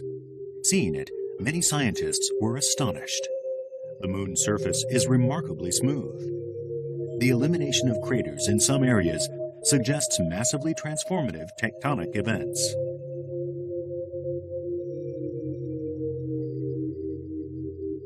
Could it be that whatever is happening on Enceladus has something to do with the E-ring?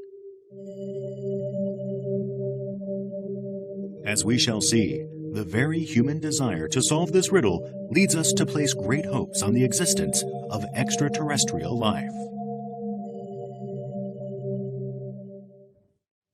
And liftoff of the Cassini spacecraft on a billion-mile trek to Saturn. The Cassini Saturn probe left Earth in 1997.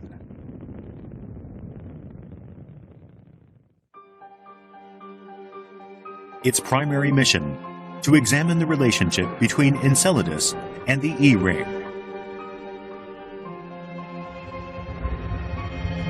Cassini's voyage to Saturn took 7 years. It reached the planet's vicinity in 2004. A quarter century after the Voyager mission, the mysteries of Enceladus are finally being addressed. In the western American state of Colorado is located the Cassini Imaging Laboratory. Here is where the imaging data collected by the Cassini probe are analyzed. The leader of the imaging team is Carolyn Porco. She says that starting with Cassini's very first image as it approached Enceladus, she was filled with astonishment.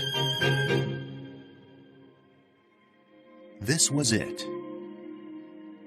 Enceladus appears darkly in this backlit image. Some might think the image anticlimactic, but Porco deliberately chose this backlit mode. Some suggestions were that there might actually be geysers. There might be little volcanic kind of geysers coming off the surface of Enceladus, spewing tiny ice particles into orbit around Saturn and forming the E-ring. We, in fact, had planned our sequences of images to include observations where we're looking in the direction of the sun, so that if there was a plume of very tiny particles, we would be able to see it. Here's an example of it was able to pass through the jets and to analyze their constituent matter minutely. One thing detected in the jets was ammonia.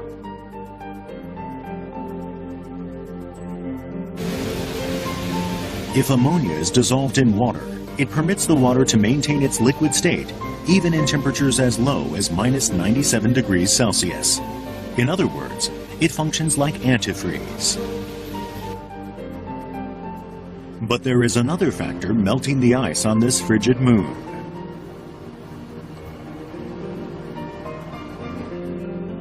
The movements of another of Saturn's moons, Dione.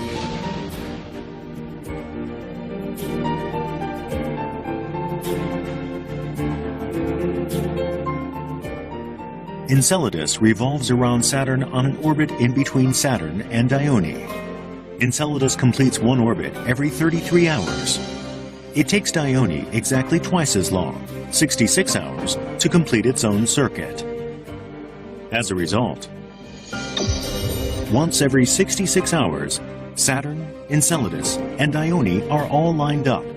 Subjected to the gravitational pulls of both these bodies, the spherical shape of Enceladus is distorted into an ellipsoid. Then, as the alignment breaks up, Enceladus reverts to a sphere.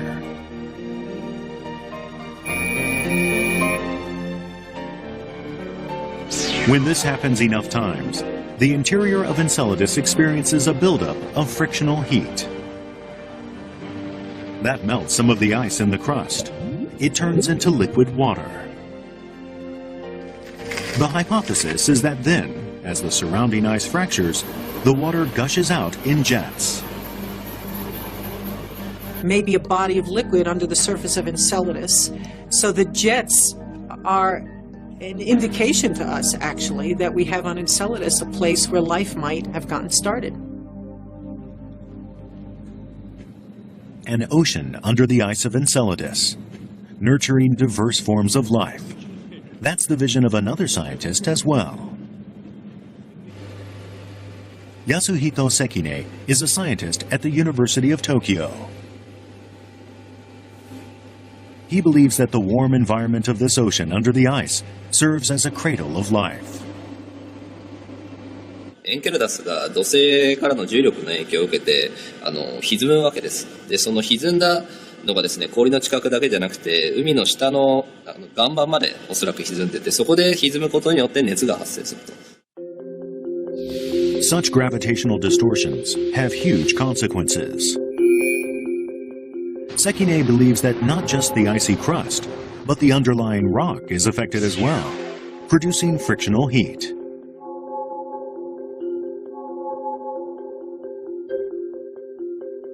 Actually, the kind of seafloor envisaged by Sekine for Enceladus has a close counterpart right here on Earth.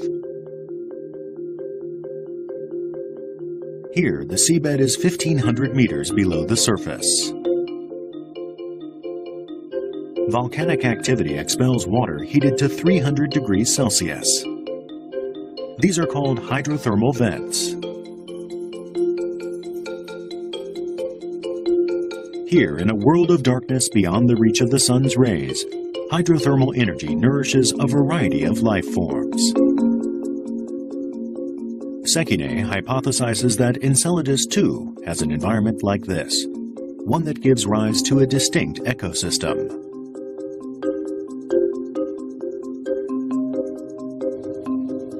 In 2009, Cassini observation data were announced, data that apparently supported Sekine's hypothesis. An article in the science journal Nature detailed the I believe it is very possible that there could be life in the tiger stripes of Enceladus. They're much hotter than what anyone believed possible, and we now know that microorganisms live in glacial ice all over the planet Earth. Therefore, there could be microorganisms alive and thriving in the tiger stripes of Enceladus. Considering the sheer tenacity of life, it could well exist on Enceladus too. Of that, Hoover is convinced.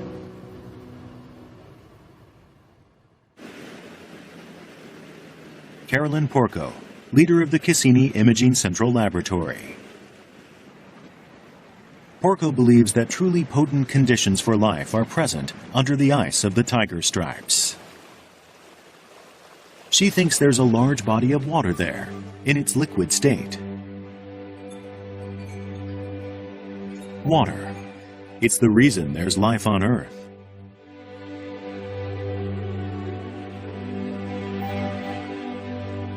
Across our globe, all sorts of life forms use water in all sorts of ways. Porco is convinced a huge amount of water lies under the tiger stripes.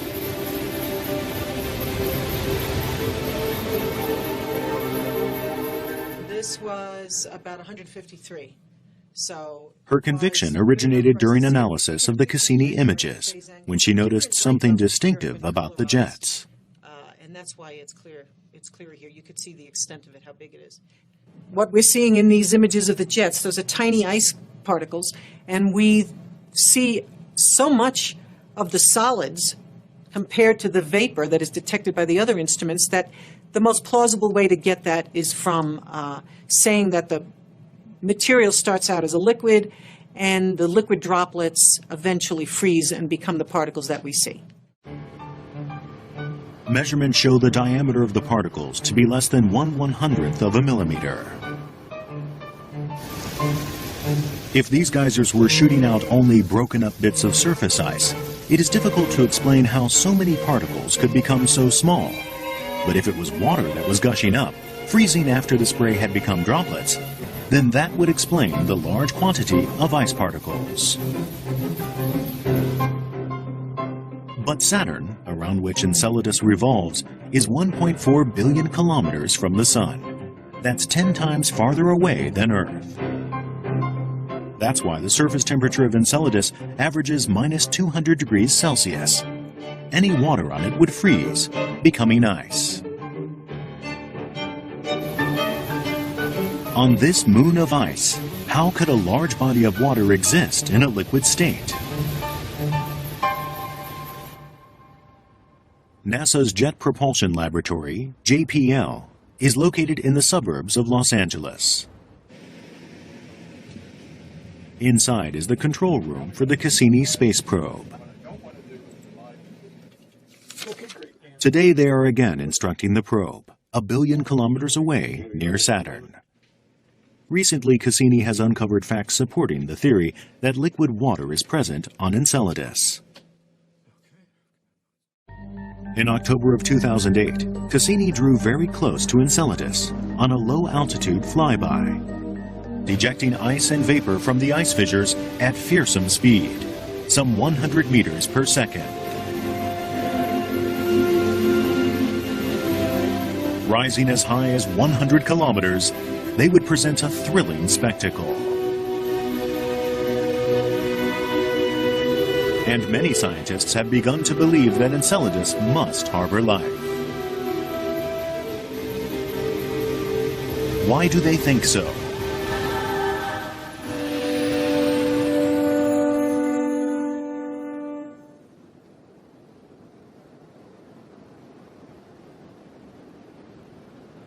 The Austrian Alps have an elevation exceeding 3,000 meters. Near their summits lie glaciers. One scientist thinks that this area bears a striking resemblance to the tiger stripes of Enceladus.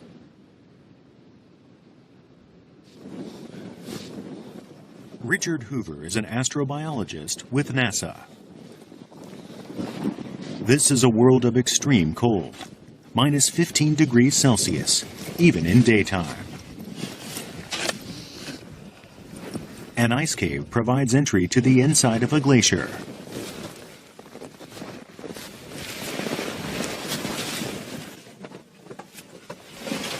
Sunlight cannot reach into the ice cave.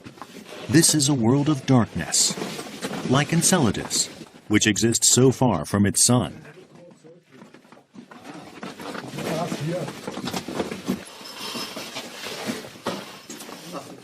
"10 minutes into the ice.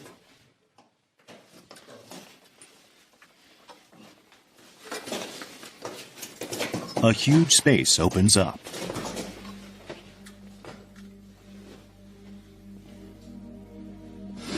It's incredible. Fantastic.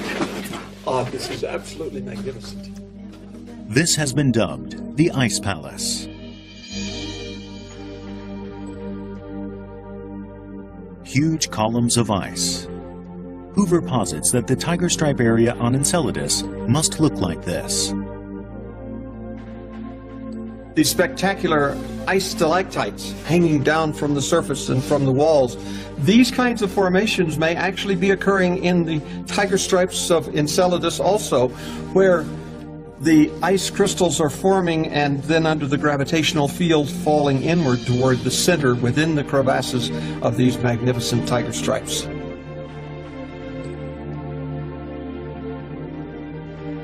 One sees no plants here, no animals, merely a world of extreme cold, a world of ice.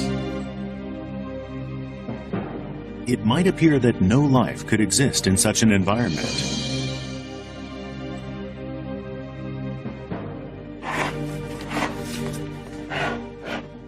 But Hoover thinks differently. He extracts an ice core and carefully bags it. The ice he brought back from the ice palace is melted in its hermetically sealed bag and then analyzed.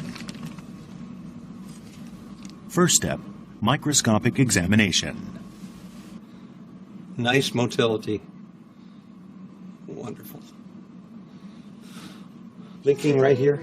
This is a bacteria swimming. You see? Yeah. Microorganisms living in a world of ice.